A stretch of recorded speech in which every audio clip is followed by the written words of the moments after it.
ሰላም ሰላም ውድ ሀበሻ አካዳሚ ቤተሰቦች እንኳን ወደዚህ ቻናል በሰላም መጣችሁ። ሀበሻ አካዳሚ ትምህርቶችን እየሰጠ ይገኛል። የምንሰጣቸው ትምህርቶችም አማርኛ፣ እንግሊዘኛ፣ ሂሳብ እንዲሁም ሌሎችን ትምህርት እያስተማረ ስለምንገኝ ለመማር የምትፈልጉ ቤተሰቦች ባዮ ላይ ወይም ቪዲዮ ላይ በማስቀመጠው ቁጥር በማንኛውም ሰዓት በመደወል መማር ትችላላችሁ ማለት ነው። እሺ ውድ ቤተሰቦች በዛሬው ትምህርታችን ወይም ቪዲዮአችን ደግሞ እጅግ ጠቃሚና አስፈላጊ የሆኑ የእንግሊዝኛ ነገሮችን ይዤላችሁ መጥቻለሁ ማለት ነው። ስለዚህ ቪዲዮውን እስከ መጨረሻ ማየት እንዳትረሱ። እንዲሁም ለቻናላችንም አዲስ ናችሁ ቤተሰቦች ላይክ፣ ሼር፣ ሳብስክራይብ ያደርጋችሁ ቤተሰብ ሁኑ። እንዲሁም ኦንላይን ለማን የምትፈልጉ ቤተሰቦች በማንኛውም ሰዓት በመደወል አማርኛ፣ እንግሊዝኛ፣ ሂሳብ እንዲሁም ሌሎችን ትምህርት እያስተማረ ስለምንገኝ በፈለጋችሁ ሰዓት ደውላችሁ መማር መከታተል ትችላላችሁ ማለት ነው። አሁን ቀጥታ ወደ ትምህርቱ እንሄዳለን ማለት ነው። መጀመሪያ እንዴት እናንብበው፣ ከዛ ትርጉሙስ ምን ማለት ነው ሚለውን እያንዳንዱ ስለምናይ በድጋሚ ቪዲዮውን እስከ መጨረሻ ማየት እንዳትረሱ። አሁን ቀጥታ ወደ ትምህርቱ ምን ይላል? የመጀመሪያው እንዴት እናንብበው። አይን እንደማንበብ ነው፣ እንደ አይ ማንበብ ነው። ኤች ኤ ህ አ ቪ ኤ ቭ። እቺ መጨረሻ ኢ ስትሆን አትነበብም። እሺ መጨረሻ ኢ ከቃሉ መጨረሻ ኢ ከሆነች አትነበብም። ምንድን ነው የምትጻፈው? ራሷን የቻለ ድምፅ የላትም ማለት ነው። ስለዚህ አይ ህ አ ቭ ሃብ ሃብ አይ ሃብ ኤን ኦን ኖ አይን እንደ አይ ማንበብ ዲኢን ዲያ ምላት ዲ ብለን ማንበብ አይዲያ አይዲያ ብለን ማንበብ አይ ሃቭ ኖ አይዲያ አይ ሃቭ ኖ አይዲያ ምን ማለታችን ነው?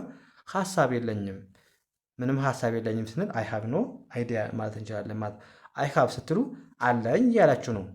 አይ ሃቭ ስትሉ አለኝ። ኖ ደግሞ ምንድን ነው? አፍራሽ ነው አይደለም ወይም አይሆንም ለማለት። አይዲያ ምንድን ነው? ሀሳብ። ስለዚህ አይ ሃቭ ኖ ካልን የለኝም ምንድን ነው የሌለን? ሀሳብ። አይዲያ ማለት ሀሳብ ነው። ስለዚህ አይ ሃቭ ኖ አይዲያ ሀሳብ የለኝም አለን ማለት ነው። እዚህ ጋር ምን ይላል? አሁንም ዲኦን እንደ ዶ ማንበብ ዶ፣ ኤንን እንደ ን፣ ቲን እንደ ት ዶን ዶን፣ ጂኦን ጂኦን ጆ ጆ፣ ኬኢን ኬን ብቻ ነው የምታነቡት፣ ኢን አታንቡት። ስለዚህ ጆክ ጆክ ብላችሁ ማንበብ ዶን ጆክ ዶን ጆክ ወይም ዶን ቢ ጆክ ካላችሁ አትቀልድ ወይም አትቀልጅ ካላችሁ ዶን ጆክ ማለት ትችላላችሁ። ወይም ዶን ቢ ጆክ ማለት ትችላላችሁ። ስለዚህ ዶን ማለት አይሆንም አይደለም፣ ልክ እንደ ኖት ማለት ነው። ጆክ ማለት ደግሞ መቀለድ። ስለዚህ ዶን ጆክ ካልን አትቀልድ ወይም አትቀልጅ እያልን ነው ማለት ነው።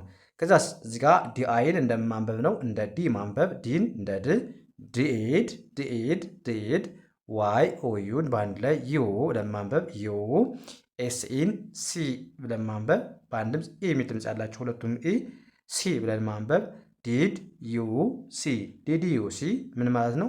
አይተሃል ወይም አይተሻል። እዚህ ጋር አሁን ያለፈ ድርጊት ነው ማለት ነው። እዚህ ጋር ዲድ የሚለው ላለፈ ነው የምንጠቀመው። ዱ ቢሆን አሁን ላይ የሚሆን ነገር። ስለዚህ ዲድ ከሆነ ደግሞ ኦልሬዲ ፓስት ነው ያለፈ ነው ማለት ነው። ስለዚህ ለዛ ነው ዲድ ዩ ሲ ማለት አሁን ማየት ነው። ስለዚህ አይተሃል ወይም አይተሻል ብላችሁ ስጠይቁ ጥያቄ ነው። ስለዚህ ዲድ ዩ ሲ ማለት ትችላላችሁ። አይተሃል ወይም አይተሻል። እዚህ ጋር ኩዌሽን ማርክ ወይም ጥያቄ ምልክት አድርጉበት ማለት ነው። ያ እዚህ ጋር ምን ይላል? ቢኢን እንደ ቢ ማንበብ፣ ኤል አይን ሊ ብለን ማንበብ፣ ቪኢን ቭ ብለን ማንበብ፣ ብሊቭ ብሊቭ፣ ኤምኢን ሚ ብለን ማንበብ፣ ብሊቭ ሚ ብሊቭ ሚ ምን ማለት ነው? እመነኝ ወይም እመኝኝ ለማለት ስንፈልግ ምናለን? ብሊቭ ሚ ማለት እንችላለን ማለት ነው። ብሊቭ ማለት ምንድን ነው? ማመን ማለት ነው። ሚ ማለት ደግሞ እኔ። ስለዚህ ብሊቭ ሚ ካልን ማለታችን ነው እመነኝ ወይም እመኝኝ እንደማለት እንጠቀመዋለን ማለት ነው። ብሊቭ ማለት ማመን፣ ሚ ማለት ደግሞ እኔ ስለሆነ ስለዚህ ብሊቭ ሚ እመነኝ ወይም እመኝኝ። ያ እዚህ ጋር ምን ይላል? አሁንም ጂኦን እንደ ጉ ማንበብ፣ ሁለቱንም ኦ ኡ የሚል ድምፅ አላቸው። ግኡ ዲን ድ ጉድ ጉድ፣ ኢን አይን ንአይ ናአይ፣ ጂና አይች ሲመጡ በአንድ ላይ አታነቧቸውም። ሁለቱንም ሳይለንት ነው ወይም አታነቧቸውም፣ ይዋጣሉ ማለት ነው። ቲን ት ብላችሁ ማንበብ ንአይት ናይት ናይት፣ ጉድ ናይት ጉድ ናይት ማለት ደህና ደር ወይም ደህና ደሪ ለማለት ስንፈልግ ምን እንላለን? ጉድ ናይት ማለት እንችላለን ማለት ነው። ጉድ ናይት። ከዛስ አይን እንደ አይ ማንበብ፣ አይን እንደ አይ ኤም አይን ሚ ብለን ማንበብ፣ ሁለቱንም ኤስ ስ ብለን ማንበብ፣ አይ ሚስ ዋይ ኦዩን ዩ ብለን ማንበብ ዩ አይ ሚስ ዩ አይ ሚስ ዩ ካልማታችን ነው ናፍቀኛል ወይም ናፍቀሽኛል ለማለት ስንፈልግ ምን እንላለን?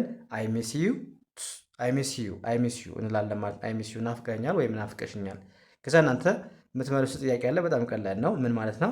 አይ ላቭ ዩ ማለት ምን ማለት ነው? ኮሜንት ሴክሽን ላይ ከእናንተ ጠብቃለሁ ማለት ነው። ኮሜንት ሴክሽን ላይ ጻፉልኝ ምን ማለት እንደሆነ ትርጉሙ። ስለዚህ አይ ላቭ ዩ ካልን ምን ማለት ነው? በጣም ቀላል ነው። ሁሌም የምንጠቀመው ቃል ስለሆነ አይጠፋችሁም፣ ግን ጻፉ። ለማንኛውም ኦኬ። እዚህ ጋር ምን ይላል? ጂኦን እንደ ጎ ማንበብ ጂኦን እንደ ጎ ግኦ ኤፍኤን ፍአ ኤስን ት ቲንት ፍአስት ፋስት ፋስት ጎ ፋስት ካልን በፍጥነት ሂድ በፍጥነት ሂድ ወይም በፍጥነት ሂድ ስንል ጎ ፋስት ማለት እንችላለን።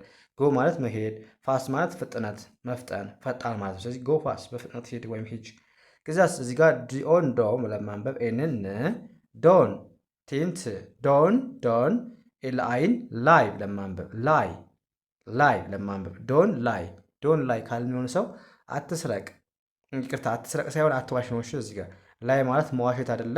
ስለዚህ ዶን ላይ ካልን መማታችን ነው። አትስረቅ ሳይሆን አትዋሽ ለማለት ነው። እሺ አትዋሽ በሚለው ያው ትንሽ ይቀራረባሉ፣ ግን አትዋሽ ብላችሁ አስተካክሉልኝ ማለት ነው። ላይ ማለት መዋሸት ስለሆነ ዶን ላይ ካልን አትዋሽ ወይም አትዋሽ እያለ ነው ማለት ነው። ከዛስ ቲን ትብ ለማንበብ አርዩን ረ ኤስንስ ቲንት ትረስት ኤች አይን ሄ ኤምን ም ሄም ትረስት ሂም ማለት ነው። እመነው እሱን እመነው ወይም እመኙ ለማለት ስንፈልግ ትረስት ሂም ማለት እንችላለን። ትረስት ማለት ማመን ማለት ነው፣ እምነት። ሂም ማለት ደግሞ ምንድን ነው? እሱን ማለት ነው፣ እሱ። ስለዚህ ትረስት ሂም ካለን እመነው ወይም እመኝው እያለን ነው ማለት ነው። ትረስት ሂም። ከዛስ እዚህ ጋር ምን ይላል? ኤፍ ኦን ፎ አርንር ጂኤንጌ ቲንት ፎርጌት አይቲን ኤት ብለን ማንበብ ፎርጌት ኢት ጋር ማለት ነው እርሳ ወይም እርሻው ለማለት ስንፈልግ ፎርጌት ኢት ማለት እንችላለን ማለት ነው። ፎርጌት ኢት እርሳ ወይም እርሾው። ፎርጌት ማለት ምን ማለት መርሳት አይደል? ኢት ማለት ደግሞ የምንረሳውን ነገር ነው የሚገልጽልን ይህ እንደማለት ነው። ስለዚህ ፎርጌት ኢት እርሳ ወይም እርሾው። ከዛስ እዚህ ጋር ጂኢን እንደማንበብ ነው እንደ ጌ ቲንት ጌድ አይኤንን ኢን ጌንን ጌቲን ይቅርታ ጌቲን ካለ ሰው ግባ ወይም ግቢ ለማለት ስንፈልግ ጌት ኢን ማለት እንችላለን። ጌት ኢን ግባ ወይም ግቢ። እዚህ ጋር ደግሞ ጂኤን እንደ ጌ ማንበብ ቲንት ጌት ኦዩን አው ብለን ማንበብ ቲንት አው ትላችሁ ማንበብ። እዚህ ጋር ቲ አትነበብም። እሺ እዚህ ጋር ራሷን የቻለ ድምፅ ማለት አትነበብም ስላችሁ ይቀየራል። ጌት አውት አትሉም። እሺ ጌር አውት ነው የሚባለው።